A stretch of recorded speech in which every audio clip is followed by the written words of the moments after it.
Now what's coming up here is we're about to hear a presentation from somebody who's going to tell us how are we TriMet going to steal your money without your vote. That's what's coming up. So let's listen. Of what we can, and I find the presentation from our council will be very educational. Thank you, Laverne. Good morning again, everybody. TriMet currently generates revenue in 4 major ways. And I define the term major as those buckets of funding that materially contribute to TriMet's financial health and stability. I also call them the Fab Four. So they include grants, so things like our federal formula funds, taxing, bonding, and fares. All of those powers to generate revenue are included and granted to us by the Oregon legislature. So under state law, which is codified, as you know, in Chapter 267, which we also refer to as our enabling statutes. Enabling as in they define both the power and the limitations in combination with the Oregon Constitution on what we as an agency can currently do to generate revenue. How can we steal your money? So those statutes, which have been in effect for over 50 years now, have been amended frequently over those 50 years and can be.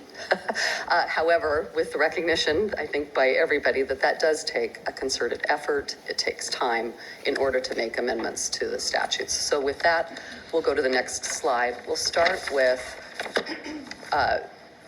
bonding, which is a form of borrowing. It's a form of borrowing.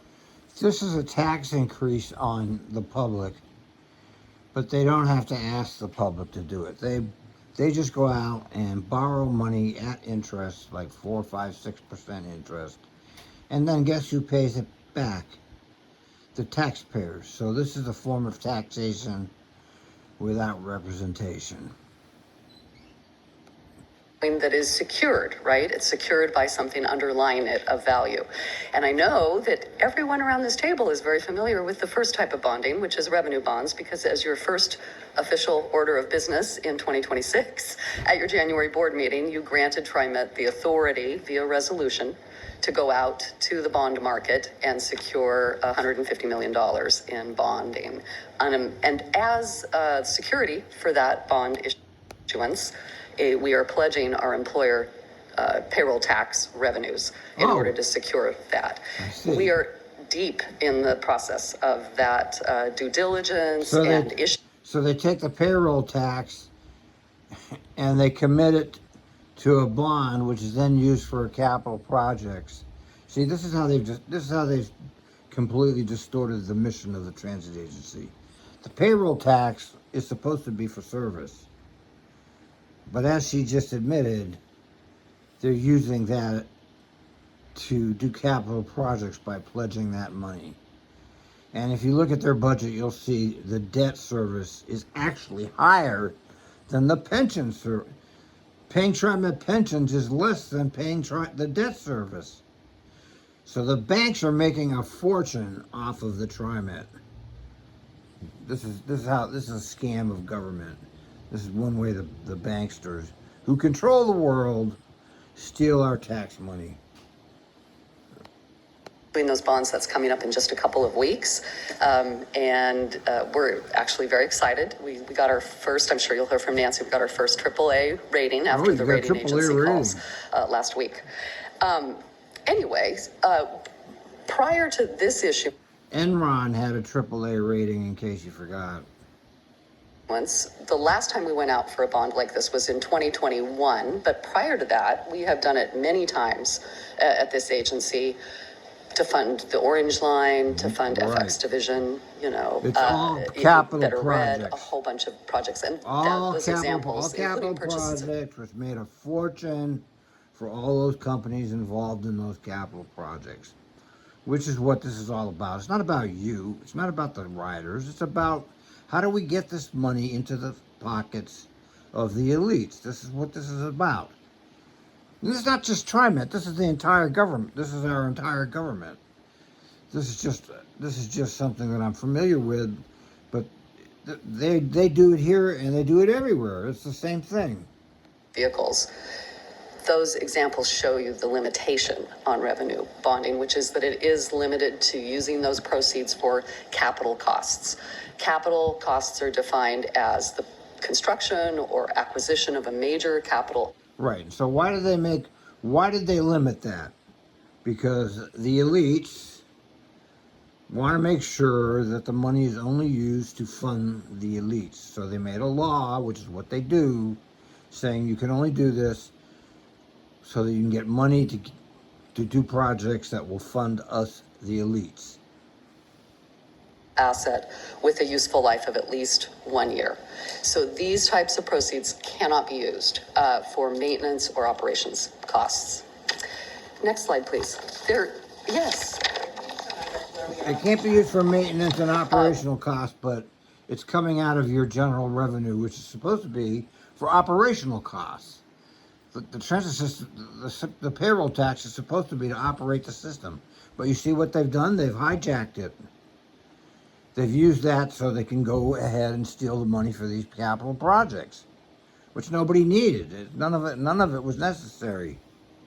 I think Nancy will be able to answer that, but I think after this bond issuance, we're going to be somewhere around 6%. Oh, 7.3. And as you know, our debt ceiling is 7.5, so we'll be under it. Thank you.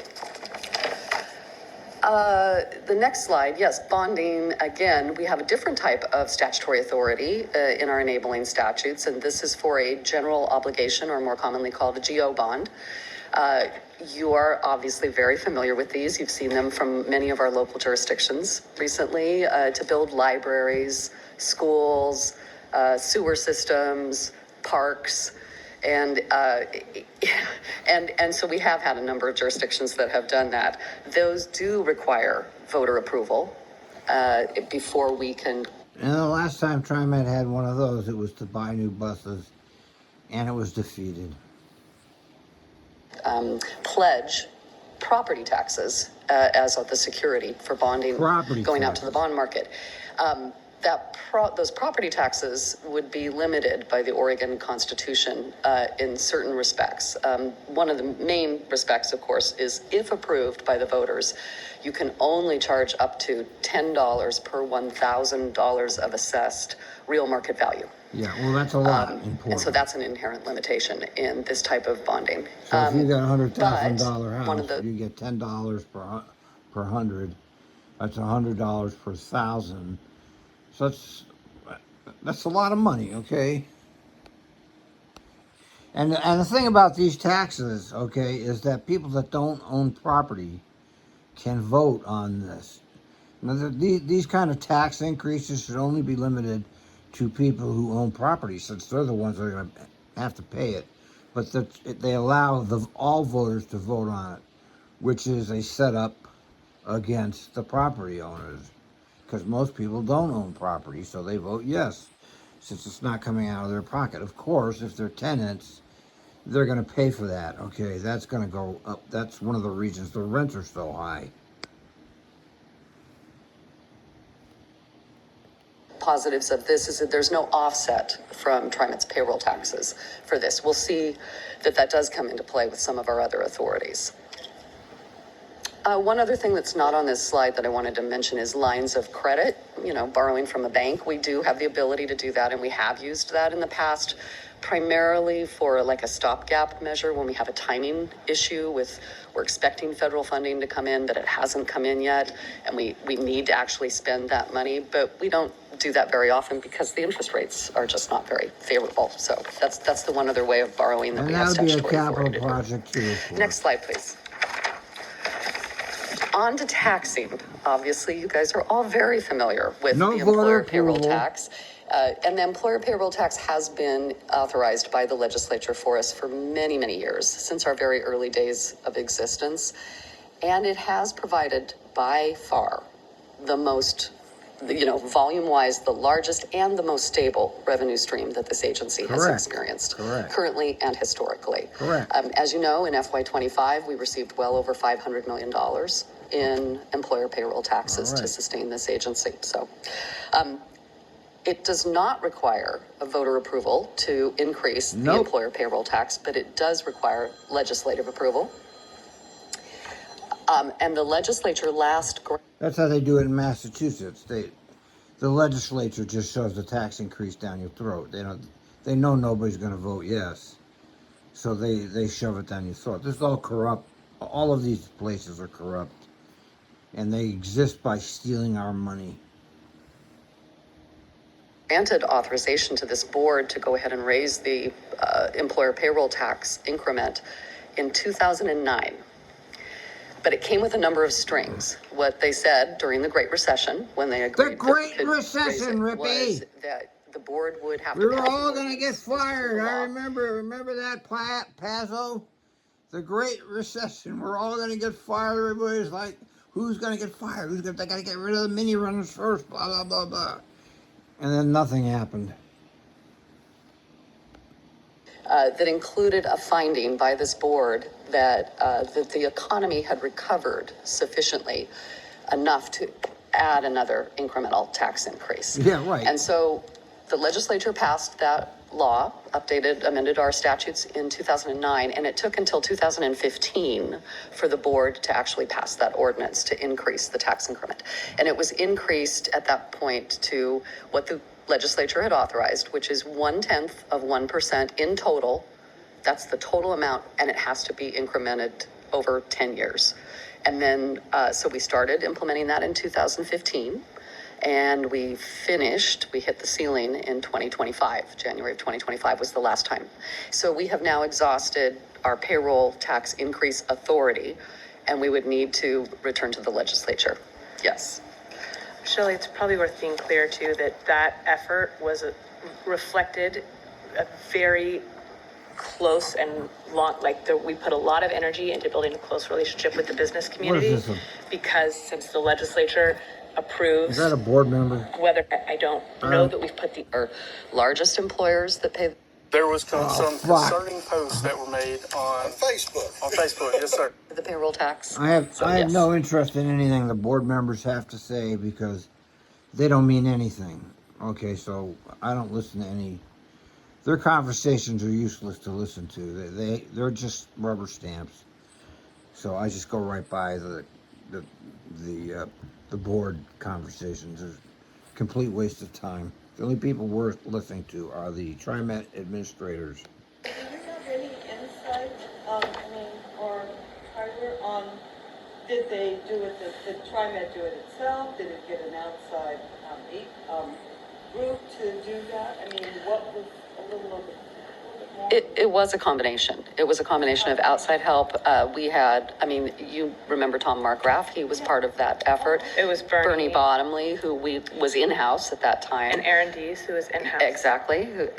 So yes, it took a village. And by the way, those are all. Yes. But it was a 5-year effort. But Bernie Bottomley and all of these people are all Portland elites. They give themselves these big jobs. He was making $250,000 as a government affairs officer, I believe. Some bullshit job, making a fortune. And the general manager at that time, Neil McFarland, actually went with Bernie to a number of these employers and met with them individually. Went to what was then called the Portland Business Alliance, PBA, and met with PBA repeatedly to talk about what were we going to offer in exchange for getting. Neil McFarland, who was the worst general manager in history, I think that Sam might take that title now, because Neil McFarland stole our pension, our health benefits. He stole the fair or square. He raised the fares to the highest in the country. He did away with the zone system. He did a lot of nasty things. He violated the law on multiple occasions. Of course, these government officials can do that. They can violate the law because they are above the law. And we see that play out every day now. The tax increase. And what did we offer? I think Tyler mentioned one of the things. Yeah. It was it was an effort. I would say you start the relationship building. It's not a transaction. No. You start the relationship building years before you're going down to Salem. Right. TriMet made a series of commitments at the time around employer service. So what routes and how we were getting people to work in Okay, particular. to their, okay. Which would likely look different now Yeah. in this commuter climate. You're Part of right. that discussion. North Hillsborough. Shut And up. cost management. Some of that is eroded. Oh, I mean, it's not at, yeah. That relationship, I just want to confirm, Yeah. yeah, because that's where I was going. I would say multiple government affairs staff. Staff to do that, okay, Get the business community to support the tax. You're simply trying to get them to be neutral, Yes. not oppose it. And which is what happened last time. So the very last point on taxing that I wanted to make on this slide is a key provision in another statute, which we will get to in just a moment, which is there's no double dipping. If you charge an employer payroll tax, if you charge an employer a payroll tax, you cannot also at the same time charge them the business license fee that we're going to talk about in a minute. So Business I call it no license double fee. dipping. Next slide, please. What? So TriMet's enabling statutes specifically have a separate law that allows us to charge both a personal and a corporate net income tax, as you see up there on the slide. And this does not require What? voter approval or legislative approval. It can be done by board ordinance. The What? personal income tax is limited to 1% of total taxable income. They can levy a personal income tax on citizens? I don't remember paying that. I don't remember that ever coming out of my check. And it could be applied. We've heard this from a couple of folks who've come to public forum over the last year. It could be applied to only high earners over a certain income threshold. As we've seen other jurisdictional partners recently do that, Metro, Multnomah County. Mentioning those other jurisdictional partners reminds me to remind you that yes, this power or authority has been used frequently by other jurisdictions see. in recent. I see. So they're gonna. They have this ability to tax payrolls that they have not been taxing. Times, and including the state, right? The State Transportation Improvement Fund is passed and implemented by a tax currently on employee payroll throughout the state. Yes. Which leads to, even though that's not a TriMet tax, even though it's not implemented under TriMet's enabling statutes, you might get some people that pay that tax who would conclude that a personal income tax by TriMet is a double dipping or viewed as like, I'm already supporting public transportation. So worth noting. Yes. Are we sorry? Under the corporate net income tax on net income of an entity doing business within the district, that too is limited to 1% of net income. And it's not an either or like what we saw on the prior slide, where you have to charge either an employer payroll tax or a business license fee. But if Business you charge license a corporate net income tax, you have to allow a credit for any employer who has already paid the employer payroll tax. So it would just be a credit against that. So worth noting. Next slide, please. We've talked about borrowing or bonding, and we've talked about taxing. There's a third category within our enabling statutes, and that is charges and fees. And the first one of these is user charges, and just like it suggests, it can only be applied against people who actually use our services or our facilities. So this is where we get the... Right. That's what that is. A fare is a user tax. Okay, that's what I've been saying all along. Fares are taxes. Okay, user fees. A company that's already funded by 100% taxes is now taxing the people that use it. That is my biggest problem with all of this, is that the whole thing is funded by taxes anyway, but now they're taxing the poor slobs that have to use transit. Most of them have no money, and now they have to pay a fee. authority to charge fares, for example. These kinds of user charges can be implemented through board ordinance. It does not require legislative approval, further legislative approval. Some examples, in addition to fares, are that we have considered a number of times over the last couple of decades whether or not to charge parking fees at our Yes. fully Which of course you employed. should be doing, which you should be doing. And why aren't you doing that? Why aren't you charging parking fees? Oh, because they're white people that have money. And you don't want they're kind of an elite, you know, oh, they have cars and they're upper class people. We're not going to charge them for parking. Come on. Come on. What the fuck, man? And rides, but we haven't ever actually done that. And then fines for non-payment of fare are also included within this statute. Next slide, please. Now, this one is, by contrast, one that the TriMet board does have authority to charge any business, trade, occupation, or professional organization Wow. a license or a fee, regardless of whether or not they use TriMet's facilities or services. For some reason, there's a carve out in the statute. This is really unbelievable. They have all this taxing authority that they're not using.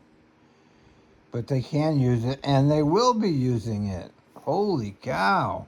Insurance companies, go figure, but anybody else. Insurance companies don't have As to you pay can it. Isn't imagine, that something? over the years at TriMet, this particular statute has been looked at and considered and discussed and studied many, many times.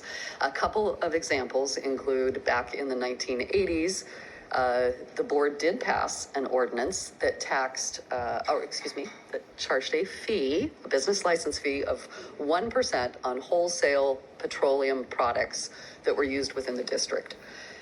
That actually was overturned by the Oregon Supreme Court on the strangest of grounds: failure to adequately provide public notice of the meeting at which the board implemented that ordinance. Oh, good for them. So, and then what happened, because it had gone up to the Oregon Supreme Court, is it drew attention to what the board was doing. Yeah. And it just kind of died on the vine. Yeah. So there have been a lot of other considerations and studies. Yeah, once people heard about that, they went fucking bananas. And it died on the vine. They tried to sneak a tax through. That's funny. Back in the early 90s, for example, TriMet commissioned a study on all of the parking spaces within the TriMet district that were, paid commercial lots or employer-free parking that they provide to their employees. But again, because of that no double dipping provision, it would have been extremely expensive per parking space of a business license fee to make it pencil out, because of the employers that would then not have to pay the employer payroll tax. So those have kind of gone by the wayside as well. Right. And then similarly to the stiff legislation, back in the 80s, we also considered charging auto dealers a fee based on gross sales, a business license fee. Jesus Christ. And there was major opposition by that group, and so that did not proceed. So It was included not for transit, but was part of the pay plus for HB 46. no, we're talking on that example about something back in the Boy, 1980s. oh boy, I didn't know any of this. Yeah. This is very interesting. I didn't know any of this. This is great history here. Yeah, well, Right. yeah. Yes, not a growth. So, next slide, please. It's got more ways? Yes. Vehicle right they got they've even got that? Well, that just got defeated.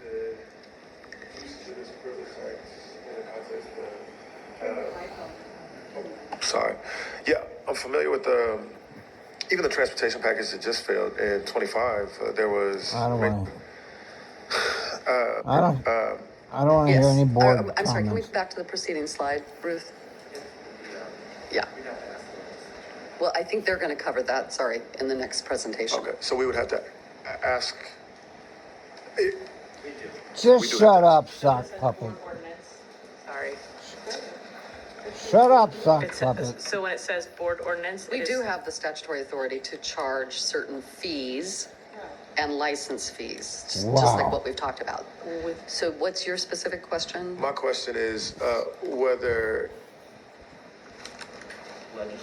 whether the legislature has agency in shaping that decision. If we could, for instance, pass a board ordinance authorizing a business license fee for auto dealers, for instance, would that ordinance then have to be blessed and instated by the legislature, or do we have sole discretion over that? Yeah, my understanding is that we could do it. Okay. Well, they can do it. See, wow, it's unbelievable. That makes sense. And can you guys give a little bit more context on why insurance providers were exempted? I wish I could. Okay. I mean, I probably couldn't answer that in the next couple of weeks by going back and looking in the. Well, they were exempted because they were insiders. They had friends in the right places. Of course, that's the answer. Legislative history, but I think it was probably somebody was an effective lobbier for the insurance industry. Obviously. Okay. That would be my guess. This happened in what era? That has been around for decades. Okay. This statutory provision. So Okay. yeah, at least since the early 1980s. Boy, this Thank is a you. long presentation. Oh yes. So in that same context, Oh, does Jesus there have to be Christ, some stop. nexus between the profession and TriMet's mission? No, although historically, has been kind of the angle that TriMet has approached it at is there some nexus to transportation, hence the parking spaces, auto dealers. I mean, that's what you see, but no, there's no statutory requirement that it have to have a transportation nexus. Can I, sorry. Yeah. Can you I'm shut now up? outside of our actual revenue question, and I'm now into a pricing and policy conversation that Tara knew was coming, from the amount of a pay. Even if you were just gonna charge, Maybe some change Subset of parking for automate payroll tax would require legislative. I don't want to hear to you. do, I think. And then there are some other limitations I didn't want to get to in the weeds here, like if you're going to do some sort of an auto related or, then you've got The squeeze to lose out on. we did in the 90s. I said that out loud. I more about some of that assessment and evaluation on some of these other new revenue generation things too. And then are there, just to follow up on that, are there any businesses similar to these license? They pay a in lieu tax on their payroll that's limited to 0.06. It's not 0.08, which is what 08327. Okay. Gotcha. Thank you. Tyler's got another question. sorry, I'll stop. No, it's not, it's a comment. Oh, Just shut up. Preview of this fight, leaders in the business court and lose is, even when it's just. statutes. Just a couple quick points about this one. They do require voter approval. All 3 counties within the TriMet district currently assess and charge vehicle registration fees. Any proceeds from vehicle registration fees would be limited by that Oregon constitutional provision that I mentioned. So you could only expend it on certain very limited things like roads, road improvements. And then I think it's worth mentioning, back to JT's point about what's already in the stiff not resolution, but the initiative that's up for vote right now. And that is, I think, vehicle registration fee increases are included in that initiative. Yeah, that went down And last 80 slide. to 20. Outside of our enabling statutes, we also have authority to charge what's called systems development charges. This is in another chapter 223. And if you've ever tried to build an accessory dwelling unit or any kind of new construction in the city of Portland, you're very familiar with these charges. They can be done by board ordinance or resolution. They don't require legislative approval, further legislative approval. But they come with a lot of limitations.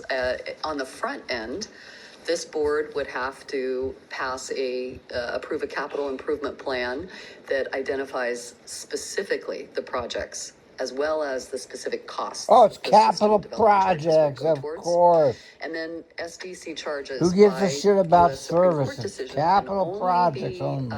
Roughly proportional, what you can charge can only be roughly proportional to the impact that the new development is going to have on in this case, the transportation system surrounding it. And then finally, you can only collect charges that are based on the net new development. So if you had a Wow. 1,000 square foot building, you tore that down, you built a 1,200 square foot building, you could only charge SDCs on the 200 square feet in new development.